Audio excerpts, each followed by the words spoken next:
Stand by, shore party. Decontamination in progress. I heard what happened to Captain Anderson. Survives 100 battles and then gets taken down by backroom politics. Just watch your back, Commander. Things go bad on this mission, you're next on their chopping block. Saren's out there somewhere, and we're gonna find him. Everyone on this ship's behind you, Commander. 100%. Intercom's open. If you got anything you want to say to the crew, now's the time.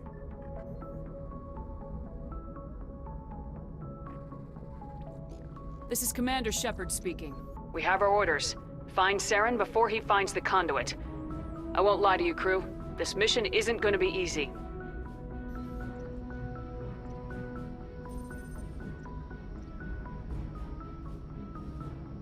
This began with an attack on a human settlement in the Traverse.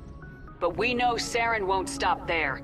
His Geth armies aren't going to stay on the far fringes of Citadel space. For too long, our species has stood apart from the others. Now it's time for us to step up and do our part for the rest of the galaxy. Time to show them what humans are made of. Our enemy knows we're coming. When we go into the Traverse, Saren's followers will be waiting for us. But we'll be ready for them, too.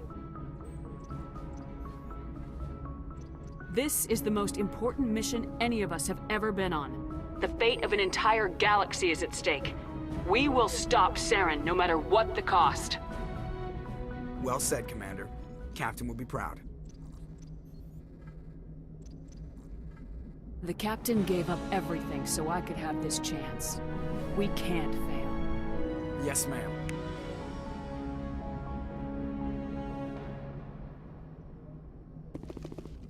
Commander, something you need? How's the Normandy performing? Is she everything they said she'd be? She's the best ship in the fleet. If you've got a pilot who knows how to handle her. Balance isn't what you'd expect. Takes a while to get used to that oversized drive core we got stuffed in the back, and her power can sneak up on you if you're not careful. The Normandy's probably too much ship for your average Alliance pilot, Commander. Lucky for you, I'm anything but average. I like to know my crew. Mind if I ask you a few questions? I can see where this is going. You did a background check on me, didn't you? Well, I'll tell you the same thing I told the captain. You want me as your pilot. I'm not good. I'm not even great. I am the best damn helmsman in the Alliance fleet. Top of my class in flight school, I earned that. All those commendations in my file, I earned every single one. Those weren't given to me as charity for my disease. What are you talking about? Are you sick? You mean you didn't know? Oh, crap. Okay, I've got Vrolik syndrome, brittle bone disease. The bones in my legs never develop properly. They're basically hollow, too much force and they'll shatter. Even with crutches and my leg braces, it's hard to get around. One wrong step and crack! It's very dramatic. But I've learned to manage my condition, Commander. Put the Normandy in my hands and I'll make her dance for you. Just don't ask me to get up and dance unless, you like the sound of snapping shin bones.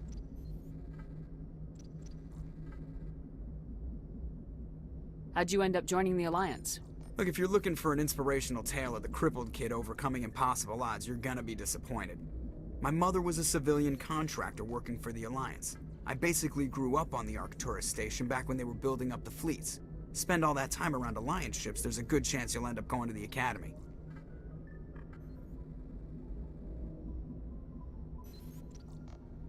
I need to know more about this Vrolik syndrome if I'm putting my ship in your hands. Yeah, of course you do.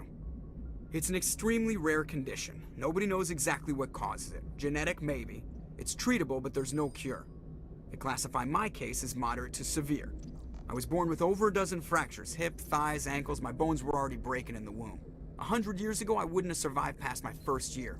Lucky for me, modern medical science has turned me into a productive member of society. You're not gonna break a bone trying to fly the ship, are you? I don't fly with my feet, Commander, so I'm fine as long as I'm in this chair. I gotta be real careful when I get up to take a piss, though. I can do my job as well as anyone on the ship. Better, actually. So don't worry about it. I'm not trying to make you uncomfortable. Let's talk about something else. Whatever you want, Commander. Why does everyone call you Joker? It's a lot shorter than saying Alliance Flight Lieutenant Jeff Moreau. Plus, I love to make little children laugh. You're dodging the question. Look, I didn't pick the name. One of the instructors in flight school used to bug me about never smiling. She started calling me Joker, and it stuck. Why didn't you ever smile? Hey, I worked my ass off in flight school, Commander. The world's not gonna hand you anything if you go around grinning like an idiot. By the end of the year, I was the best pilot in the academy, even better than the instructors, and everybody knew it. They'd all got their asses kicked by the sickly kid with the creaky little legs. One guess who was smiling at graduation?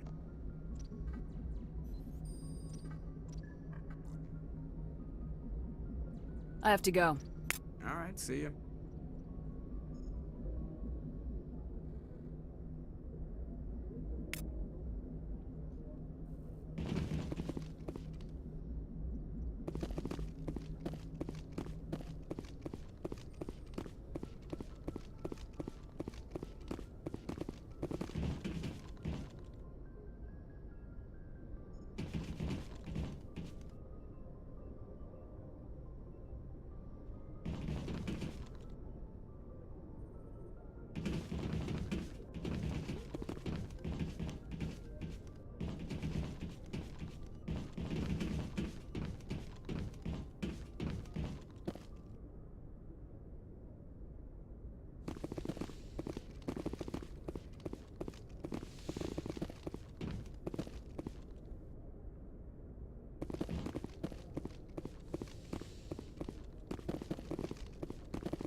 Yes, Commander?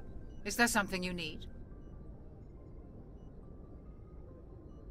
How did you end up serving on an Alliance ship? I enlisted right out of med school. I wanted to... But humanity needs the Alliance if we want to keep expanding through the Traverse. And the Alliance always needs good doctors. So I stayed on to do my part. I should go. Goodbye, Commander.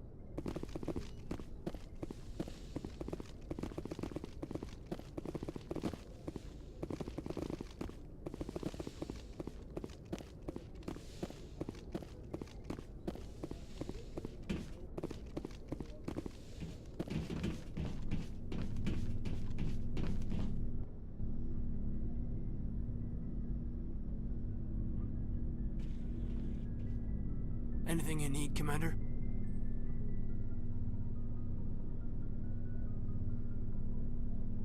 What's your opinion on the last mission? I don't see how we could have done things any better. At least not without getting to Eden Prime sooner. And we were on the scene faster than any other Alliance ship could have been. Just trying to get a sense of where the crew's at. Thoughts? I've wasted enough of your time for now, Commander. We'll have time for personal debriefings later. We'll talk another time, Lieutenant. Commander?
Looking for supplies?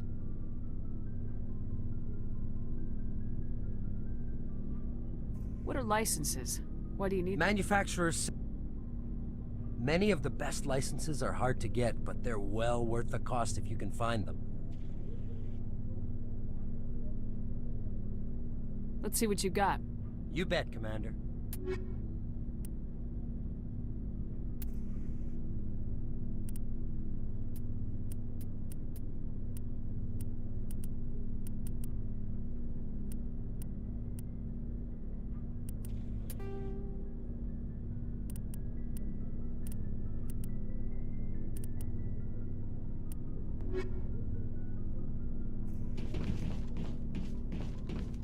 Thanks for bringing me on board, Command.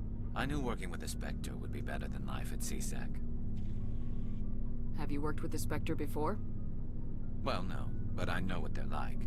Spectres make their own rules. You're free to handle things your way. At CSEC, you're buried by rules. The damn bureaucrats are always on your back. For the most part, the rules are there for a reason. Maybe. But sometimes it feels like the rules are only there to stop me from doing my work. If I'm trying to take down a suspect, it shouldn't matter how I do it, as long as I do it. But CSEC wants it done their way. Protocol and procedure come first. That's why I left. So you just quit because you didn't like the way they do things? There's more to it than that. It didn't start out bad, but as I rose in ranks, I got saddled with more and more red tape. CSEC's handling of Saren was typical.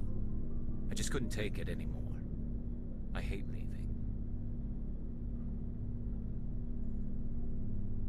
I hope you made the right choice. I'd hate for you to regret it later. Well, that's sort of why I teamed up with you. It's a chance for me to get off the Citadel, see how things are done outside CSEC.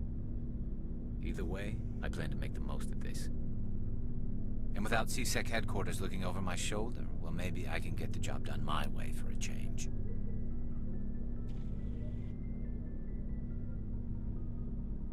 If getting the job done means endangering innocent people, then no. We get the job done right, not fast. Got it? I wasn't trying to... I understand, Commander.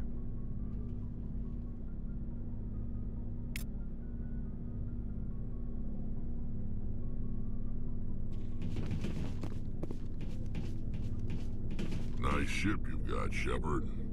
What can I do for you? What's your story, Rex? There's no story. Go ask the Quarian if you want stories.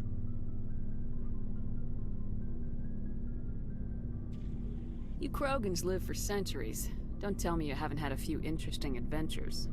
Well, there was this one time the Turians almost wiped out our entire race. That was fun. I heard about that. You know, they almost did the same to us. It's not the same. It seems pretty much the same to me. So your people were infected with a genetic mutation? An infection that makes only a few in 1,000 children survive birth? And I suppose it's destroying your entire species? I suppose it isn't all the same. I don't expect you to understand, but don't compare humanity's fate with the Krogan. I was just making conversation. I wasn't trying to upset you. Your ignorance doesn't upset me, Shepard. As for the Krogan, I gave up on them long ago. The genophage infected us, but it's not what's killing us. What can you tell me about the genophage? Ask the Solarians if you want details. They made it. All I know, it makes breeding nearly impossible. Thousands die in stillbirth, and most never get that far. Every Krogan is infected, every one. And no one's rushing to find a cure. Why don't the Krogan try to find a cure? When was the last time you saw a Krogan scientist? You ask a Krogan, would he rather find a cure for the genophage or fight for credits? He'll choose fighting every time. It's just who we are, Shepard. I can't change that. Nobody can. Are your people really dying? We're sure not getting any stronger. We're too spread out. None of us are interested in staying in our own system. Lots of species have left their homes and prospered. But they go to colonize new worlds. We're not settlers. We're warriors. We want to fight. So we leave. Hire ourselves out. And most of us never go back. So long, Rex. Shepard.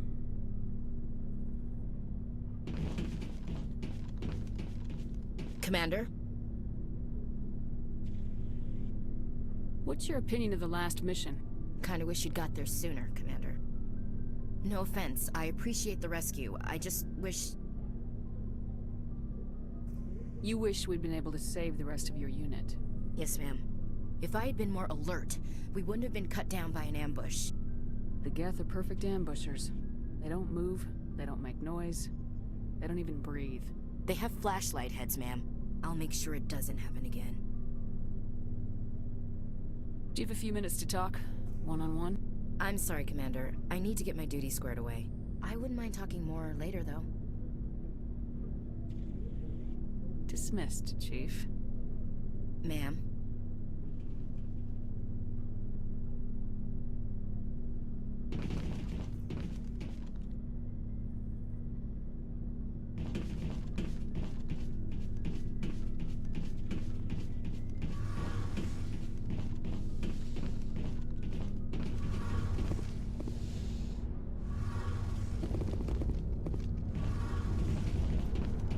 Hey, Commander, you know that Quarian, Tally? She's been spending all her time down here asking me about our engines. I'll tell her to leave you alone. What? No, she's amazing. I wish my guys were half as smart as she is. Give her a month on board and she'll know more about our engines than I do. She's got a real knack for technology, that one. I can see why you wanted her to come along. I figured she'd be a real asset to the team. You got an eye for Tally, Commander, but I'm guessing that's not why you came down here. Where else have you served, Adams? If you name a class of Alliance ship, I've probably served on it. Everything from dreadnoughts and carriers right down to frigates like the Normandy. My last assignment was on the Tokyo, only a cruiser, but she was a good ship. Couldn't hold a candle to the Normandy, though. Fill me in on the IES stealth system. How does it work exactly? You can't hide a ship out in space. They emit too much heat and radiation. Too easy for sensors to pick them up, unless you find a way to capture those emissions. So our stealth systems trap the energy we give off in storage sinks built into the ship itself. No emissions to give away our location. Eventually the sinks have to be vented. More than a few hours silent running and they overheat. Cook us inside our own hull. There's no way for anyone to detect us? A visual scan can still pick us up. Anyone looking out a window can see us plain as day. But you have to be pretty close to get an actual visual out in space. Most vessels rely on scanners. As long as the stealth systems are engaged, they can't see us.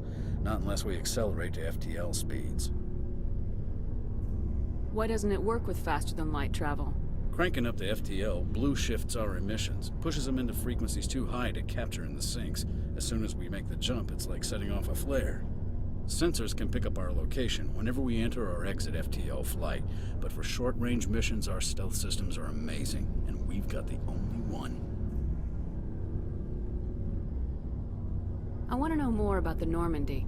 She's the best ship I've ever served on. Probably the fastest vessel ever designed. And she's the only one using the new Tantalus drive core. What's so special about the Tantalus drive core? Proportionally, it's about twice the size of any other vessel. Not only are we faster, but we can run at FTL speeds longer before we have to discharge the core. Carry on, Adams. Aye, aye, Commander.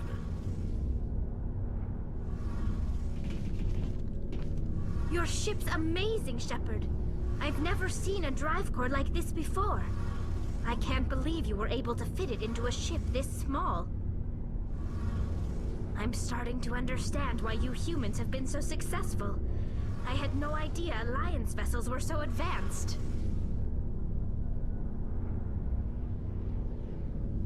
The Normandy's a prototype, cutting-edge technology. A month ago, I was patching a makeshift fuel line into a converted tug ship in the flotilla.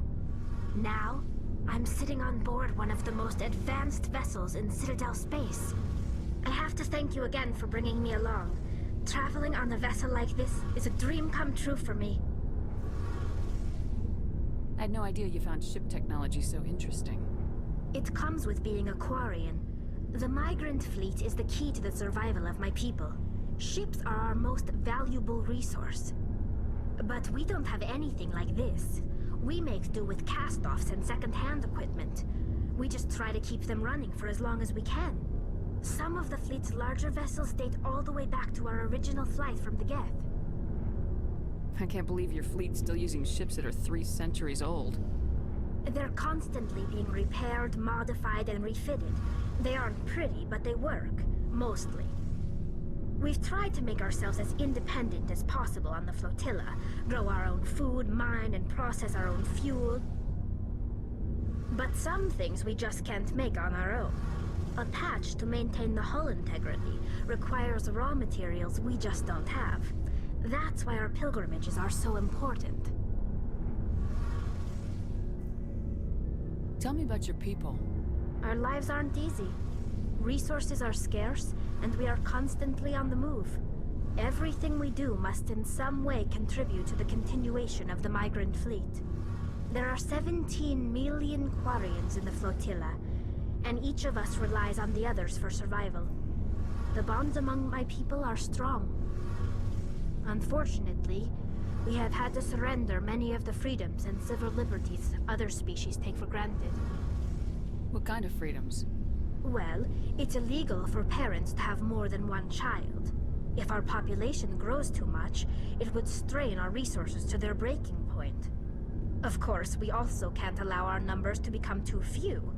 If our population is in decline, the rule against single births is temporarily repealed.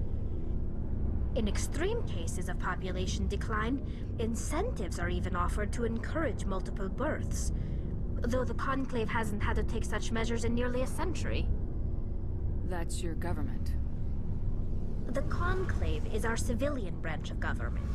Each ship can elect a representative to serve on the Conclave and make decisions that affect the fleet as a whole. On matters that affect an individual ship, however, the captain has the final say. It's a tradition that dates back to the early days, when the fleet was governed by martial law. Fortunately, most captains nowadays are smart enough to have an elected council from their crew to give them advice and guidance. So the ultimate power rests with elected officials? In practice, the Conclave and the respective council for each ship tend to set the rules that govern our daily lives. But in theory, we are still under military jurisdiction. The 5 top-ranking military officials in the fleet serve on the Admiralty Board. These 5 have the power to overrule any decision by the Conclave in case of emergency. To do so requires unanimous agreement among the Admiralty, and they can only do this once. After that, the entire board must resign their posts. It's a safeguard that served us well. In nearly 3 centuries, the Admiralty Board has only overruled the Conclave 4 times. I want to know more about the Geth. I doubt I can tell you anything you don't already know. It's been almost 3 centuries since they drove my people into exile. All I know is the story of their origins. what they were when we created them, and how they turned on us. Interesting. The Geth were originally created to serve as an automated manual labor force. Initially, their intelligence was as limited as any VI. Over time, we made small modifications to their programming to allow them to perform more varied and complex tasks, bringing them closer and closer to true AI status. How come the Council didn't step in and stop you? This wasn't true AI research. We may have been skirting the bounds of the law, but we never did anything that was actually illegal. The changes were so insignificant, so gradual, that we were able to control them. Or so we thought. But one thing we underestimated was the power of the neural network. A million Geth thinking simultaneously created an inherently unstable matrix. So the Geth share brainpower? Many of the Geth's logic systems were designed to work in concert with other nearby Geth. Basically, the more of them you have in a group, the smarter they are. So there's some sort of group consciousness? No, nothing like that. They cannot share sensory data or information. Their programming cannot handle that much simultaneous input. Each Geth maintains an individual awareness and identity. The neural network only operates on a process-based level. It's basically the synthetic equivalent of a subconscious. But when they're in close proximity, they can coordinate low-level functional processes, freeing up more capacity for original or independent thought. That doesn't make any sense. I'm probably oversimplifying. The Geth are incredibly advanced and complex creations. All you need to know is that they get smarter when they gather in large numbers. As we built more and more Geth, their effective intelligence became more sophisticated, more abstract. One day, a Geth began to ask its Quarian overseer questions about the nature of its existence. Am I alive? Why am I here? What is my purpose? As you can imagine, this caused a near panic among my people. What did you do? It was inevitable the newly sentient Geth would rebel against their situation.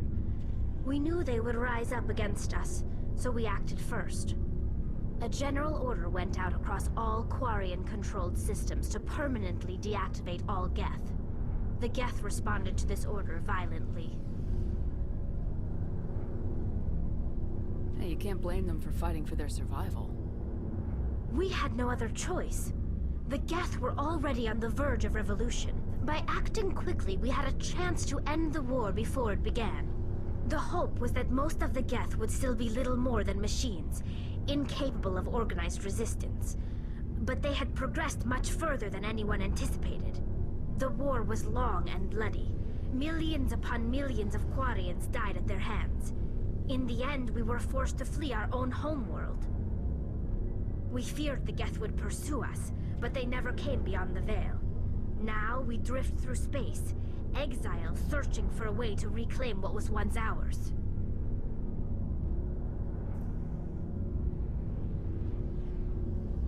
I want to know more about the pilgrimage.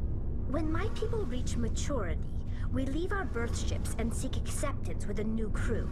It's necessary to maintain genetic diversity among the fleet. But no ship wants to accept someone who will be a burden on them. So, to prove our worth, we embark on a pilgrimage. We set out alone, leaving the flotilla and our families behind us. We only return once we have found something of value we can bring back to the fleet. This is presented as a gift to the captain of the respective ship we wish to join. If the gift is accepted, we are welcomed into the crew. Can a captain choose to reject the gift? That doesn't happen often. Most captains are eager to increase the size of their crew. It increases their own standing in our society. Even when a gift is not particularly valuable, the captain usually accepts it out of a sense of tradition. However, there is a stigma to presenting a substandard gift. It's not the best way to make a good impression on a new community. Most pilgrims don't return until they find something worthwhile. I can't believe they just send you off alone. It's not like they just cast us out. Before we leave, we are given lessons in how to survive outside the flotilla, and given gifts to help us on our journey. We also receive implants to fight off sickness and disease. Generations of living in an isolated and highly controlled environment have left our immune systems weaker than most. By the time we leave the fleet, we are well equipped for the pilgrimage. This is a rite of passage for all Quarians. If it were dangerous, our numbers would suffer. Virtually every pilgrimage ends with a triumphant return and the ritual presentation of the gift to one of the fleet's captains. I want to talk about something else. Like what? I should go. See you later.